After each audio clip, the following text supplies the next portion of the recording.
सामने ये 6 सेंटेंस लिखा है, एक बार इसको पढ़ करके देखिए। अनपढ़ स्त्री ने एक पत्र लिखवाया, मैंने घोड़े को दौड़ाया, मैं मोहन से कमरा साफ करवाऊंगा, वह बच्चों से परिश्रम करवाता है, उसने मोहन को नहीं रुलाया, पुलिस चोरों को दौड़ा रही है। ठीक, तो इस तरह के सेंटेंस का अनुवाद हम लोग करना इस वीडियो में सीखेंगे। ठीक है, देखिए जैसे हम लोग लिखना की अंग्रेजी जानते हैं लेकिन लिखवाना की अंग्रेजी नहीं जानते हैं, दौड़ना की अंग्रेजी जानते हैं, दौड़ाना की अंग्रेजी नहीं जानते हैं, साफ करना की अंग्रेजी मालूम है लेकिन साफ करवाना की इंग्लिश नहीं मालूम है, परिश्रम करना की जानते हैं, परिश्रम करवाने की नहीं जानते हैं, रोना की इंग्लिश जानते हैं लेकिन रुलाना की नहीं जानते हैं, दौड़ना की जानते हैं लेकिन दौड़ाना की नहीं जानते हैं। ठीक, आज के वीडियो में इसी टाइप के सेंटेंस का अनुवाद करना हम लोग इस वीडियो में कॉजेटिव वर्ब को अच्छे से समझाने का प्रयास किया है और उम्मीद करता हूं कि अगर आप इस वीडियो को देखेंगे तो दोबारा आपको कॉजेटिव वर्ब के बारे में कोई कंफ्यूजन नहीं रह जाएगा। ठीक है, तो चलिए वीडियो शुरू करते हैं। सबसे पहले देखिए कॉजेटिव वर्ब होता क्या है। ठीक है, देखिए कुछ ऐसे वर्ब होते हैं जिनकी इंग्लिश होती है लेकिन कुछ ऐसे भी वर्ब होते हैं जिनकी इंग्लिश नहीं होती है। जैसे दौड़ना, दौड़ना की इंग्लिश होती है लेकिन दौड़ाना की इंग्लिश नहीं होती है। पढ़ना की इंग्लिश होती है, पढ़वाना की इंग्लिश नहीं होती है। लिखना की इंग्लिश होती है, लिखवाना की इंग्लिश नहीं होती है। हंसना की इंग्लिश होती है, हंसाना की इंग्लिश नहीं होती है। रोना की इंग्लिश होती है, रुलाना की इंग्लिश नहीं होती है।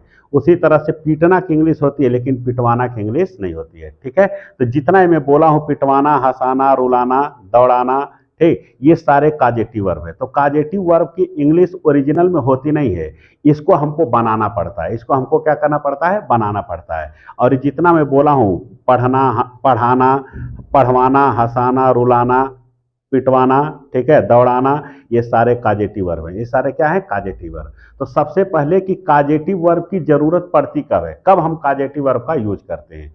देखिए कॉजेटिव वर्ब का प्रयोग वहां पे किया जाता है जहां पर ऐसा सब्जेक्ट दिया हो जो काम को स्वयं अपने ना करे बल्कि उस काम को किसी दूसरे से करवाता है या किसी दूसरे को करने के लिए प्रेरित करता है। फिर से सुनिए, देखिए सामान्यतः नॉर्मल सेंटेंस में क्या होता है कि जो सब्जेक्ट होता है वही कार्य को करता है। सामान्यतः जो सब्जेक्ट होता है वही कार्य को करता है। जैसे लिख दिया जाए मोहन पत्र लिखता है, मोहन पत्र लिखता है, ये आपका नॉर्मल सेंटेंस है। इस नॉर्मल सेंटेंस में ये मोहन आपका सब्जेक्ट है। क्या है? सब्जेक्ट। लेकिन ये ऐसा सब्जेक्ट है जो इस लिखने के एक्शन को खुद अपने ही कर रहा है। ठीक है, हो गया ना। लेकिन कुछ ऐसे भी सेंटेंस होते हैं जिसमें ये ऐसा सब्जेक्ट होगा जो इस एक्शन को नहीं करेगा। जैसे अगर इसी सेंटेंस को हम ऐसे लिख दें मोहन पत्र लिखवाता है, इसी को अगर हम ऐसे लिख दें मोहन पत्र लिखवाता है, ठीक है। अब देखिए यहां पे कौन सा एक्शन हो रहा है? लिखने का। यहां कौन सा एक्शन हो रहा है? लिखने का। दोनों में लिखने का ही एक्शन हो रहा है। बस डिफरेंस क्या है कि ये इसमें जो एक्शन है ये सब्जेक्ट ही इस एक्शन को कर रहा है, लेकिन यहां पर ये जो एक्शन है उस एक्शन को ये सब्जेक्ट नहीं कर रहा है। मोहन पत्र लिखवाता है, इसका मतलब क्या हुआ कि मोहन अपने नहीं लिख रहा है, वो किसी और से लिखवा रहा है। अब किसी और को कन्विंस करके लिखवा रहा है, किसी को मजबूर करके लिखवा रहा है, लेकिन अपने वो नहीं लिख रहा है। तो इसका मतलब क्या हुआ? ये ऐसा सब्जेक्ट है जो काम को अपने नहीं कर रहा है बल्कि काम को किसी दूसरे से करवाता है या किसी दूसरे को करने के लिए प्रेरित करता है, मजबूर करता है। ठीक है, जैसे इसी में अगर हम लिख दें कि मोहन राधा से पत्र लिखवाता है, नीचे लिख देता हूं मैं, मोहन राधा से पत्र लिखवाता है, पत्र लिखवाता है। ये वो देखिए वही सेंटेंस है, ऊपर वाला ही ये सेंटेंस है। अब देखिए क्या कर रहा है, मोहन राधा से पत्र लिखवाता है, इसमें सब्जेक्ट कौन है? मोहन। कौन है? मोहन। लेकिन इसमें मोहन ऐसा सब्जेक्ट है जो इस लिखने वाले एक्शन को अपने नहीं कर रहा है बल्कि मोहन इस एक्शन को किसी दूसरे से, राधा से ये करवा रहा है। अब राधा से कैसे करवा रहा है? हो सकता है कि मोहन ने राधा को कन्विंस किया हो, यह भी हो सकता है कि मोहन ने राधा को मजबूर किया हो। ठीक है, कुल मिला के कहने का मतलब यह है कि ये ऐसा सब्जेक्ट है जो कार्य को खुद नहीं कर रहा है बल्कि दूसरे से कार्य को करवा रहा है। ठीक है, तो जब ऐसा कोई सेंटेंस आए जहां पर सब्जेक्ट कार्य को अपने न करके किसी दूसरे से करवाता है या किसी दूसरे को करने के लिए प्रेरित करता है, तो ऐसे ही वर्ब को हम लोग काजेटिव वर्ब कहते हैं। मतलब ऐसे सेंटेंस में जो हम वर्ब प्रयोग करेंगे वही काजेटिव वर्ब हो जाएगा। जैसे मोहन पत्र लिखवाता है, मतलब अपने नहीं लिख रहा है, किसी और से लिखवा रहा है, तो लिखवाना आपका काजेटिव वर्ब है। ठीक है। मोहन गीता को पिटवाता है, तो मोहन गीता को पिटवाता है, मतलब मोहन अपने नहीं थप्पड़ चला रहा है, थप्पड़ कोई और चला रहा है। ठीक है। तो मोहन अपने काम नहीं कर रहा, बल्कि मोहन कार्य दूसरे से करवा रहा है। ठीक है। मैं तुमको हंसाता हूं, तो मैं तुमको हंसाता हूं, तो इसमें हंसने वाला एक्शन मैं नहीं कर रहा हूं, वो तुम कर रहे हो। ठीक है। तो इसमें जो एक्शन है, सब्जेक्ट कौन है? मैं, लेकिन मैं काम को नहीं कर रहा हूं, काम कौन कर रहा? तुम। तो मैं क्या कर रहा हूं? मैं तुमको हंसने के लिए प्रेरित कर रहा हूं। ठीक है। फिर से सुनिए, मैंने राधा को दौड़ाया, मैंने राधा को दौड़ाया, तो इसमें सब्जेक्ट कौन है? मैंने, लेकिन दौड़ने वाला काम मैं नहीं कर रहा हूं, मैं ऐसा सब्जेक्ट हूं जो मैं अपने काम को नहीं कर रहा हूं, बल्कि कौन कर रहा है? राधा कर रही है। तो मेरा उसमें रोल क्या है? मेरा बस रोल इतना ही है कि मैं राधा को दौड़ने के लिए प्रेरित कर रहा हूं। ठीक है। मैं उसको कन्विंस कर रहा हूं तो दौड़ रही है, या मैं उसको मजबूर कर रहा हूं तो दौड़ रही है। कुल मिला के कहने का मतलब यह है कि कभी कभी सेंटेंस में ऐसा सब्जेक्ट दिया रहता है जो एक्शन को खुद नहीं करता है, बल्कि उस एक्शन को किसी दूसरे से करवाता है। तो ऐसे सेंटेंस में ये जो वर्ब प्रयोग होता है यही काजेटिव वर्ब कहलाएगा। क्या कहलाएगा? काजेटिव वर्ब कहलाएगा। ठीक। काजेटिव वर्ब में देखिए, काजेटिव वर्ब में दो सब्जेक्ट पाए जाते हैं। एक ऐसा सब्जेक्ट होता है जो काम को करता है, काम को करता है, मतलब कि काम को करने वाला सब्जेक्ट। कौन? काम को करने वाला सब्जेक्ट। ठीक है। और एक दूसरा होता है उसमें काम को करवाने वाला सब्जेक्ट, काम को करवाने वाला सब्जेक्ट, करवाने वाला सब्जेक्ट। चलिए देखिए, काजेटिव वर्ब का देखिए, ये काजेटिव, ये सेंटेंस में काजेटिव वर्ब का प्रयोग हुआ है, तो इसमें दो सब्जेक्ट होता है। ठीक है। एक काम को करने वाला और एक काम को करवाने वाला। मोहन राधा से पत्र लिखवाता है, तो इसमें लिखने वाला काम कौन कर रहा है? राधा। तो राधा कौन सा सब्जेक्ट हो गया? काम को करने वाला। ठीक है। और काम को करवा कौन रहा है? मोहन। ठीक है। तो ये करवाने वाला सब्जेक्ट हो गया। तो काजेटिव वर्ब में दो टाइप के सब्जेक्ट पाए जाते हैं, एक कार्य को करने वाला और एक कार्य को करवाने वाला। ठीक है। चलिए देखिए, अब ये हो गया कि काजेटिव वर्ब जब कर्ता कार्य को स्वयं न करके किसी दूसरे से करवाता है या किसी दूसरे को करने के लिए प्रेरित करता है, ऐसे वर्ब को काजेटिव वर्ब कहते हैं। काजेटिव वर्ब में दो टाइप के सब्जेक्ट पाए जाते हैं, एक कार्य को करने वाला और एक कार्य को करवाने वाला। ठीक है। अब देखिए, इस काजेटिव वर्ब अभी थोड़ी देर पहले बताएं कि लिखवाना की इंग्लिश नहीं होती है, दौड़ाना की इंग्लिश नहीं होती है, हंसाना की इंग्लिश नहीं होती है, ये सारे काजेटिव वर्ब हैं। काजेटिव वर्ब की इंग्लिश हमको बनानी पड़ती है, काजेटिव वर्ब की इंग्लिश हमको क्या करनी पड़ती है? बनानी पड़ती है। अब बनेगी कैसे? देखिए, काजेटिव वर्ब हम का निर्माण कैसे करते हैं? देखिए, काजेटिव वर्ब के रूप में हम लोग मेक का प्रयोग करते हैं। किसका? मेक का, या काज का प्रयोग करते हैं। ठीक है। या गेट का प्रयोग करते हैं, या हैव का प्रयोग करते हैं। ठीक है। तो काजेटिव वर्ब कैसे बनेगा? देखिए, इसमें से किसी एक को उठाएंगे। ठीक है। इसमें से किसी एक को उठाएंगे और इस जो एक्शन हो रहा है एक उसको जोड़ेंगे। जैसे हमको लिखवाना की अगर इंग्लिश लिखनी है तो इसमें से किसी एक को लेंगे, मेक, ये हो गया मेक। और लिखवाना में कौन सा एक्शन हो रहा है? लिखने का, तो लिखना की इंग्लिश राइट, तो लिखवाना की इंग्लिश हो गई मेक राइट। उसी तरह से हंसाना, हंसाना के लिए क्या करेंगे? तो हंसना की इंग्लिश लाफ होती है, लेकिन हंसाना की नहीं होती, तो हंसाना की इंग्लिश बनाना पड़ेगा।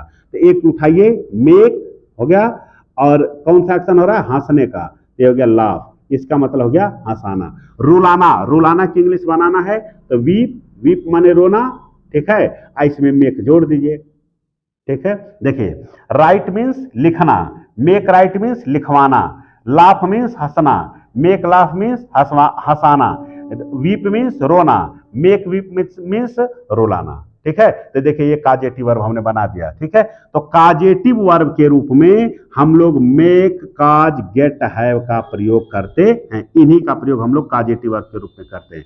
एक चीज और याद रखें, ये जो काजेटिव वर्ब के रूप में हम इनका प्रयोग करते हैं, तो इसको हम लोग मेन वर्ब बनाते हैं। क्या बनाएंगे? मेन वर्ब बनाएंगे। मेन वर्ब बनाएंगे मतलब कि टेंस का जो रूल होता है इसी के ऊपर लगेगा। अभी थोड़ी देर पहले क्या बताएं कि हम काजेटिव वर्ब, जैसे लिखवाना के इंग्लिश बनाना है तो इसमें से एक लिखेंगे और प्लस यहाँ जो एक्शन होगा, ठीक है, जैसे लिखना, तो लिखना के अंग्रेजी राइट, इसमें से एक उठा लेंगे, ठीक है। हंसाना, तो हंसाना के अंग्रेजी यहाँ लाफ, इसमें से एक उठा लेंगे, ठीक है। पिटवाना, तो पीटना के अंग्रेजी यहाँ लिखेंगे और इसमें से एक उठा लेंगे, ठीक है। तो जब इसको और इसको जोड़ेंगे तो काजेटिव वर्ब बन जाएगा। तो टेंस का जो नियम होगा वो इसके ऊपर नहीं चलेगा, ये भी वर्ब है और आपका ए भी वर्ब है, तो टेंस का नियम इसी के ऊपर चलता है। मतलब कि फर्स्ट फॉर्म तो इसी का लिखेंगे, फर्स्ट फॉर्म में यस या यस जोड़ेंगे तो इसी में जोड़ेंगे, इसमें नहीं। सेकंड फॉर्म लिखना है तो इसका लिखेंगे, इसका नहीं। आईएनजी जोड़ना है तो इसमें जोड़ेंगे, इसमें नहीं, ठीक है। कहने का मतलब कुल मिलाकर यह है कि टेंस का जो रूल होता है वो इसी मेक, काज, गेट, हैव के ऊपर लागू होता है और यही आपका काजेटिव वर्ब है। इसको हम लोग टेंस के अनुसार प्रयोग करेंगे, ठीक है। अब आगे देखिए, अब यह हो गया काजेटिव वर्ब। अब बात यह है कि कब हम मेक और काज का प्रयोग करेंगे और कब गेट और हैव का प्रयोग करेंगे। अब इसको सीखते हैं। चलिए देखिए, अब हमको कब मेक लगेगा, कब काज लगेगा, कब गेट लगेगा, कब हैव लगेगा, ये देखिए। सबसे पहले देखिए मेक और काज का प्रयोग कब करते हैं। जैसे मान लीजिए सेंटेंस है, ठीक है, कोई सेंटेंस है उसमें काजेटिव वर्ब दिया है, तो सबसे पहले उसमें चेक करिए, अगर सेंटेंस में काम को करवाने वाला, काम को करवाने वाला, ठीक है, करवाने वाला, ठीक, और करने वाला दोनों दिया है। अगर सेंटेंस में काम को करने वाला और करवाने वाला दोनों दिया है, तब हम काजेटिव वर्ब के रूप में मेक या काज का प्रयोग करेंगे, मेक या काज का प्रयोग करेंगे, ठीक है। तो काजेटिव वर्ब के रूप में मेक या काज का प्रयोग कब करेंगे? जब कोई ऐसा सेंटेंस हो जिसमें काम को करने वाला और करवाने वाला दोनों मौजूद हो। जैसे मैंने मोहन से कमरा साफ करवाया, ठीक है, तो कौन सा एक्शन हुआ? साफ करने का। किया किसने? मोहन। अब मैंने क्या किया? मैं काम को करवा रहा हूं, ठीक है। मैंने मोहन से कमरा साफ करवा, तो करवाने वाला तो काम मैं कर रहा हूं, लेकिन उस काम को कर कौन रहा है? मोहन। तो ये ऐसा सेंटेंस है जिसमें करवाने वाला करने वाला दोनों दिया है। यहां पर मेक या काज का प्रयोग करेंगे। किसका प्रयोग करेंगे? मेक या काज का प्रयोग करेंगे। अब देखिए, जब हम मेक या काज का प्रयोग करते हैं तो ये जो सेंटेंस होता है इसकी जो रचना होती है वो एक्टिव की होती है। किसकी होती है? वो एक्टिव टाइप की होती है। इसकी जो रचना होती है वो एक्टिव की होती है, ठीक है। मेक या काज का प्रयोग करते हैं तो जो सेंटेंस होता है उसकी रचना कैसी होती है? एक्टिव की, ठीक है। अब चलिए देखिए, ठीक है, एक्टिव की होती है। अब देखिए कैसे, पहले जब हम अनुवाद करेंगे तो सबसे पहले सब्जेक्ट लिखेंगे। क्या लिखेंगे? सब्जेक्ट। ये कौन सा सब्जेक्ट होगा? ये काम को करवाने वाला है। वह कौन सा होगा? करवाने वाला। ध्यान से आप वीडियो को देखिए, करवाने वाला, ठीक है। इसके बाद हम लिखेंगे मेक। क्या लिखेंगे? मेक। हो गया। जहां मेक लग जाएगा वहां काज भी लग जाएगा। मैं अभी अलग अलग लिखूंगा क्योंकि थोड़ा सा इसमें डिफरेंस है। देखिए, हो गया। तो सब्जेक्ट लिखेंगे, फिर मेक लिखेंगे, ठीक है। इसके बाद जो कार्य को करेगा, जो बोले ना दो टाइप का सब्जेक्ट, एक काम को करवाने वाला ये हो गया और कार्य को करने वाला। तो कार्य के करने वाले को हम इनडायरेक्ट ऑब्जेक्ट ऐसे लिख दे रहे हैं, ठीक है। तो ये क्या है? ये काम को करने वाला है। कौन है? ये करने वाला, ठीक है। ये करवाने वाला और ये करने वाला। इसके बाद, ठीक है, जो एक्शन होगा, ठीक है, वहां पर हम इन्फिनिटिव का प्रयोग करेंगे। किसका प्रयोग करेंगे? इन्फिनिटिव। इन्फिनिटिव का मतलब होता है टू प्लस वर्ब का फर्स्ट फॉर्म। कहीं पर भी टू प्लस वर्ब का फर्स्ट फॉर्म लिखा है तो इसका मतलब है इन्फिनिटिव है, ठीक है। लेकिन जब हम मेक लगाएंगे तो मेक के साथ हम लोग बेयर इन्फिनिटिव का प्रयोग करते हैं। बेयर इन्फिनिटिव का मतलब हो गया कि देखिए टू प्लस वर्ब का फर्स्ट फॉर्म लिखा है, ये फुल इन्फिनिटिव है, इसमें से टू हटा लीजिए, बेयर इन्फिनिटिव है। तो जब हम मेक लगाएंगे तो हम बेयर इन्फिनिटिव का प्रयोग करेंगे। बेयर इन्फिनिटिव मतलब वर्ब का फर्स्ट फॉर्म लिखेंगे, टू को नहीं लिखेंगे। हो गया आपका। पहले क्या लिखेंगे? सब्जेक्ट, फिर क्या लिखेंगे? मेक, और ये मेक को क्या बनाएंगे? Main verb. टेंस का सारा रूल इसी के ऊपर लागू होगा, इसके ऊपर नहीं लागू होगा, इसके ऊपर।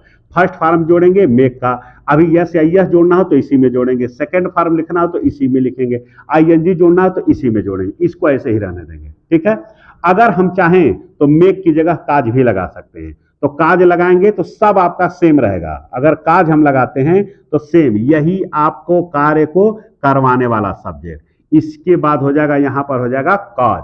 और जैसे ये मेक आपका मेन वर्ब हो वैसे काज भी हमारा मेन वर्ब है। अब जैसे इसमें एस आई एस लग रहा था इसमें भी लग जाएगा, सेकंड फॉर्म इसका लग रहा था इसका भी हो जाएगा, सारा सब कुछ सेम है आपका। इसके बाद ये कार्य को करने वाला, ठीक। बस अंतर क्या है कि जब मेक लगाएंगे तो बेयर इन्फिनिटिव, और काज लगाएंगे तो आपका full infinitive, two plus verb का फर्स्ट फॉर्म, ये हो गया। तो अगर हमको कोई ऐसा सेंटेंस मिल जाए जहां कार्य को करने वाला करवाने वाला दोनों दिया है तो हम मेक या काज का प्रयोग करेंगे। ठीक है, मेक लगाएंगे तो बेयर इन्फिनिटिव लगेगा, काज बनाएंगे तो फुल इन्फिनिटिव लगेगा। जैसे मान लीजिए हमको कोई एग्जाम्पल लिख रहे हैं, जैसे मोहन ने गीता को रुलाया। ठीक है, मान लीजिए इसका हमको ट्रांसलेशन बनाना है, मोहन ने गीता को रुलाया। तो सबसे पहले देखिए ये क्या है, रुलाना। तो रोना की इंग्लिश होती है, रुलाना की इंग्लिश नहीं होती है। रुलाना क्या है, ये काजेटिव वर्ब है। ठीक है, इसमें सब्जेक्ट कौन है, मोहन, और इसमें एक्शन कौन सा हो रहा है, रोने का। तो लेकिन रोने वाला एक्शन ये सब्जेक्ट नहीं कर रहा है, मतलब इस सेंटेंस में मोहन ऐसा सब्जेक्ट है जो कार्य को एक्शन को अपने नहीं कर रहा है बल्कि किसी दूसरे से करवा रहा है। तो किससे करवा रहा है, गीता से। तो जब सब्जेक्ट कार्य को अपने ना करके किसी दूसरे से करवाता है तो वहां पर जो वर्ब प्रयोग होता है वो काजेटिव वर्ब होता है, ये काजेटिव वर्ब है। ठीक है, अब रुलाना की इंग्लिश नहीं होती है, हमको इंग्लिश बनाना पड़ेगा।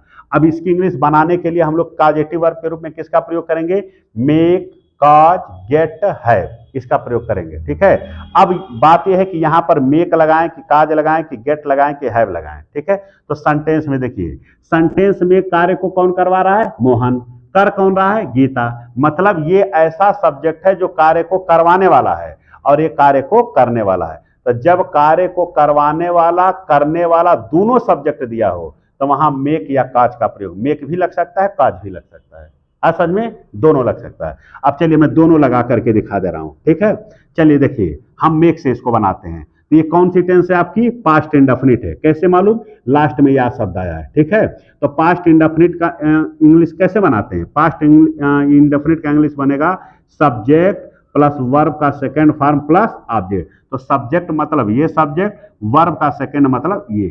ठीक, तो चलिए बनाइए। पहले सब्जेक्ट मोहन, ये हो गया मोहन, फिर वर्ब का सेकंड, तो ये मेक का सेकंड फॉर्म हो गया मेड। ठीक है, तो मिलाइए, कार्य को करवाने वाला हो गया, फिर मेड हो गया, अब कार्य को करने वाला। तो रोने वाला एक्शन कौन कर रहा है, गीता, तो ये हो गया गीता।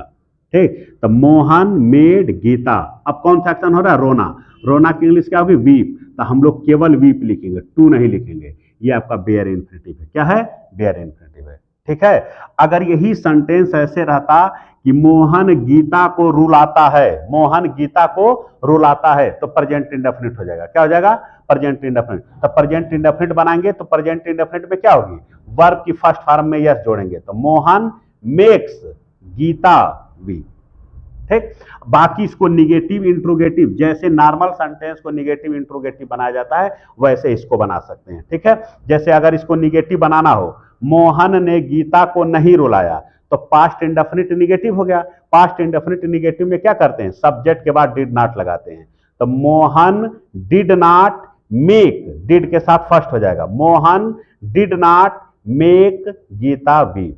अगर इसको इंट्रोगेटिव बनाना हो, क्या मोहन ने गीता को रुलाया, तो हेल्पिंग वर्ब को उठा के सब्जेक्ट के पहले कर दीजिए। कौन सा टेंस है, पास्ट इंडेफिनिट। पास्ट इंडेफिनिट का हेल्पिंग वर्ब क्या होगा, डिड। डिड को यहां लिख दीजिए, तो did Mohan make Gita weep. ठीक, अगर हम चाहें तो मेक की जगह काज भी लिख सकते हैं। ठीक है, तो काज लिखेंगे तो सब कुछ आपका सेम ऐसे रहेगा, मोहन, बस मेक की जगह लिखेंगे काज, और काज का सेकेंड फॉर्म हो जाएगा कास्ट। बाकी ये आपका गीता, और मेक के साथ इन्फिनिटिव लगता है बेयर, और काज के साथ लगेगा फुल, तो मैंने टू प्लस वर्ब का फर्स्ट, टू वीप हो गया। ये आपका हो गया। ठीक है, तो जब सेंटेंस में काम को करने वाला करवाने वाला दोनों दिया है तो हम लोग काजेटिव वर्ब के रूप में मेक या काज का प्रयोग करेंगे। ठीक है, मेक या काज में देखिए इसमें क्या होता है कि जो सब्जेक्ट होता है, ठीक है, मेक एक बार और देखिए, मेक का प्रयोग कब करते हैं, जब एक्शन जब हो रहा हो तो करने वाला करवाने वाला दोनों उसमें हिस्सेदारी करते हैं, तभी मेक या काज लगेगा। जैसे मोहन गीता को रुला रहा है, ठीक है, तो गीता को रुला, तो सोच के देखिए कि मोहन यहां है और गीता यहां है, ठीक है, तो क्या दूर दूर रहने से रोने लगेगा? नहीं, रोने के लिए क्या मोहन भी कुछ करेगा, गीता का बाल पकड़ के उखाड़ेगा, उसका कान पकड़ के ऐंठेगा, कुछ करेगा, तो मोहन कुछ करेगा तब और उसके बाद गीता भी करेगी, मतलब ये रोएगी और दोनों इसमें सक्रिय हैं, ये भी सक्रिय है और ये भी सक्रिय है। जब दोनों सक्रिय रहते हैं तब वहीं पे मेक का प्रयोग करते हैं। जैसे मैंने घोड़े को दौड़ाया, तो दौड़ कौन रहा है? घोड़ा। मैं क्या कर रहा हूं? दौड़ा रहा हूं। ठीक है, तो घोड़ा मान लीजिए वहां पर है और मैं यहां पर हूं, तो घोड़ा दौड़ेगा नहीं, दौड़ाने के लिए मुझे भी कुछ करना पड़ेगा, मैं उसका लगाम खींचूंगा तो मैं भी एक्टिव हो गया और घोड़ा दौड़ रहा है, घोड़ा भी एक्टिव है। तो जब इस तरह का आता है तो वहां पर हम लोग मेक का प्रयोग करते हैं। ठीक है, ऐसे इसको और समझिए कि मेक में क्या होता है कि हम कार्य दूसरे से करवाते हैं लेकिन उसको फोर्स करके करवाते हैं, फोर्सली जबरदस्ती करवाते हैं। घोड़ा नहीं दौड़ रहा है तो हम फोर्स कर रहे हैं, उसको डंडे से मार रहे हैं, लगाम खींच रहे हैं, ठीक है, फोर्स कर रहे हैं, तब वो दौड़ रहा है, तो फोर्सली काम करवाया जा रहा है, मेक लगेगा। मैंने गीता को रुलाया, तो मैं गीता को रोने के लिए फोर्स कर रहा हूं, ठीक है, उसको मार रहा हूं, ठीक, उसका बाल पकड़ के उखाड़ रहा हूं, उसके कान पकड़ के ऐंठ रहे हैं, ठीक है, तब जाके जब उसको फोर्स करें तब जाकर के कार्य कर रही है। तो मैं गीता को फोर्स करके काम करवा रहा हूं, तो जब फोर्स करके काम कराया जाता है वहीं पर मेक का प्रयोग किया जाता है। ठीक है, और जहां मेक लग जाएगा वहां आपका काज भी लग जाएगा। ठीक है, ये हो गया आपका मेक और काज। अब दूसरा स्ट्रक्चर देखते हैं। देखिए अब मेक काज हो गया, अब काजेटिव वर्ब के रूप में गेट और हैव का प्रयोग करते हैं। अगर मान लीजिए कोई ऐसा सेंटेंस है जिसमें काम को करवाने वाला है लेकिन करने वाला नहीं है, केवल करवाने वाला है, तो यहां पर गेट का प्रयोग करेंगे या हैव का प्रयोग करेंगे, गेट या हैव का। जब कार्य को करवाने वाला दिया हो, करने वाला नहीं दिया है, तो वहां पर हम लोग गेट का प्रयोग करेंगे या हैव का। गेट और हैव की जो रचना होती है, ठीक है, ये पैसिव की होती है। क्या होती है? पैसिव की। ठीक है, और मेक और काज में क्या बताए थे? एक्टिव की रचना होती है। तो जब सेंटेंस में काम को करने वाला करवाने वाला दोनों हो तो मेक लगाइए या काज लगाइए, और केवल करवाने वाला हो तो गेट या हैव का प्रयोग करिए। अब इसमें कैसे करते हैं? देखिए पहले क्या लिखेंगे? सब्जेक्ट। ये कौन सा सब्जेक्ट है? काम को करवाने वाला है। कौन है? करवाने वाला सब्जेक्ट। ठीक है, इसके बाद हम लोग प्रयोग करेंगे गेट या हैव का, गेट या हैव का, और इसको इसी को मेन वर्ब फाइनाइट वर्ब बनाएंगे। टेंस का जो रूल होगा इसी के ऊपर लगेगा, फर्स्ट फॉर्म इसका, सेकंड फॉर्म इसका, यस ये जोड़ेंगे इसमें। अब बताइए, अब उसमें क्या था? यहाँ पे क्या लिख रहे थे? मेक वाले में यहाँ मेक लिख रहे थे, मेक वाले में यहाँ मेक था। अब मेक के बाद यहाँ क्या था? कार्य को करने वाला सब्जेक्ट। तो चूंकि इसमें कार्य को करवाने वाला है, करने वाला है नहीं, तो यहाँ करने वाला सब्जेक्ट नहीं लिखा जाएगा। ठीक, जिसके ऊपर कार्य होगा उसको लिखा जाएगा, तो उसको हम डायरेक्ट ऑब्जेक्ट मान लेते हैं। ठीक है, डायरेक्ट ऑब्जेक्ट मतलब निर्जीव। ठीक है, कार्य को करवाने वाले को सब्जेक्ट बनाएंगे, फिर गेट या हैव लिखेंगे, इसके बाद हम जिसके ऊपर कार्य होगा वो लिखेंगे। अब देखिए जब मेक लगा रहे थे यहां, तो यहां इन्फिनिटिव वर्ब का फर्स्ट फॉर्म लिख रहे थे, लेकिन जब गेट या हैव लगाएंगे तो यहां आपका वर्ब का थर्ड फॉर्म हो जाएगा। क्या हो जाएगा? Third form. ये देखिए वाक्य की रचना पैसिव हो जाएगी। ठीक, अगर ये भी दिया, चलिए नहीं छोड़िए, उसको बाद में बताते हैं। चलिए अब जैसे एग्जांपल देखिए, मान लीजिए हमको लिखना हो मोहन पत्र लिखवाता है, मोहन पत्र लिखवाता है। अब इसका ट्रांसलेशन बनाना है, तो देखिए क्या लिखा? मोहन पत्र लिखवाता है, तो लिखवाना आपका कौन सा वर्ब है? ये काजेटिव वर्ब है। लिखना की इंग्लिश होती है लेकिन लिखवाना की इंग्लिश नहीं होती है। इसमें देखिए लिखवाना दे, लिखवाना की इंग्लिश नहीं होती है, लिखवाना की इंग्लिश बनाना पड़ेगा। ये काजेटिव वर्ब है। क्यों? क्योंकि सब्जेक्ट देखिए मोहन पत्र लिखवाता है, तो सब्जेक्ट कौन है? मोहन, लेकिन ये ऐसा सब्जेक्ट है जो लिखने का काम अपने नहीं कर रहा है। सोच के देखिए, मोहन पत्र लिखवाता है तो लिखने वाला काम मोहन कर रहा है? वो नहीं कर रहा है, किसी और से करवा रहा है। ठीक है, तो यहाँ ये आपका कौन सा वर्ब हो गया? काजेटिव वर्ब हो गया। ठीक, अब काजेटिव वर्ब बनाने के लिए किसका प्रयोग करेंगे? Make, cause, get, have. अब यहाँ पे क्या लगेगा, देखिए इसमें कार्य को करवाने वाला कौन है, मोहन। तो करवाने वाला तो दिया है, लेकिन लिख कौन रहा है, करने वाला नहीं दिया है। तो करने वाला करवाने वाला दोनों हो तो मेक, केवल करवाने वाला हो, करने वाला नहीं दिया हो, तो यहाँ पे गेट का प्रयोग करें। किसका, गेट का। अब ये आपका कौन सा टेंस है, प्रेजेंट इंडेफिनिट। कैसे मालूम, लास्ट में ता है लिखा है, तो इसको प्रेजेंट इंडेफिनिट बनाएंगे, सब्जेक्ट प्लस वर्ब का फर्स्ट प्लस ऑब्जेक्ट। अगर ये सब्जेक्ट सिंगुलर है तो इसमें एस एस जोड़ देंगे। तो चलिए बनाइए पहले मोहन, तो ये हो गया मोहन। फिर वर्ब का फर्स्ट, यही है गेट, तो ये हो गया आपका गेट। मोहन आपका सिंगुलर है इसलिए गेट्स हो गया। इसके बाद ये डायरेक्ट ऑब्जेक्ट, मतलब जिसके ऊपर काम हो रहा है, तो काम किसके ऊपर हो रहा है, पत्र के ऊपर। तो Mohan gets a letter, the letter भी लिख सकते हैं, ठीक। अब इसके बाद वर्ब का थर्ड फॉर्म, कौन सा एक्शन हो रहा है, राइट, लिखना, लिखना के इंग्लिश राइट, राइट का थर्ड फॉर्म रिटेन हो गया आपका। चलिए देखिए, मोहन पत्र लिखवाता है, Mohan gets a letter written, ठीक हो गया। अब देखिए इसको अगर निगेटिव बनाना हो, मोहन पत्र नहीं लिखवाता है, तो हो जाएगा Mohan does not get a letter written. क्या मोहन पत्र लिखवाता है, ठीक है, तो क्या मोहन पत्र लिखवाता है, इंट्रोगेटिव हो गया, तो इंट्रोगेटिव में हेल्पिंग वर्ब यहां लाइए, डज मोहन गेट, यस खत्म हो जाएगा, गेट ए लेटर रिटेन। यह हो गया आपका गेट या हैव का प्रयोग, ठीक है। तो बस इतना याद रखें, अगर कार्य को करने वाला करवाने वाला दोनों दिया हो तो काजेटिव वर्ब के रूप में मेक या काज का प्रयोग करेंगे। अगर कार्य को करवाने वाला हो लेकिन करने वाला ना हो, ठीक है, करवाने वाला हो करने वाला ना हो, तो गेट या हैव का प्रयोग करेंगे, ठीक है। अब देखिए इसमें कार्य को करवाने वाला है तो गेट का प्रयोग करेंगे, ठीक है, करवाने वाला, करने वाला नहीं है। आप समझ में, चलिए देखिए ये देखिए अनपढ़ स्त्री ने एक पत्र लिखवाया, इसका हो गया मैंने घोड़े को दौड़ाया, मैंने घोड़े को दौड़ाया, तो हो जाएगा I made the horse, I made the horse run, ठीक। अब देखिए मैं मोहन से कमरा साफ करवाऊंगा, तो इसका होगा, ये फ्यूचर में है, तो I shall make Mohan, I shall make Mohan clean the room, ठीक। अब देखिए वह बच्चों से परिश्रम करवाता है, इसका देखिए वह बच्चों से परिश्रम करवाता है, प्रेजेंट इंडेफिनिट टेंस में है, तो he makes the children, he makes the children work hard, work hard, ये देखिए, ठीक। उसने मोहन को नहीं रुलाया, ये पास्ट इंडेफिनिट में है, he did not make Mohan, he did not make Mohan weep. Police चोरों को दौड़ा रही है, ये आपका कॉन्टिन्यूअस में है, तो इसका हो जाएगा the police is making, the police is making the thieves run, ठीक।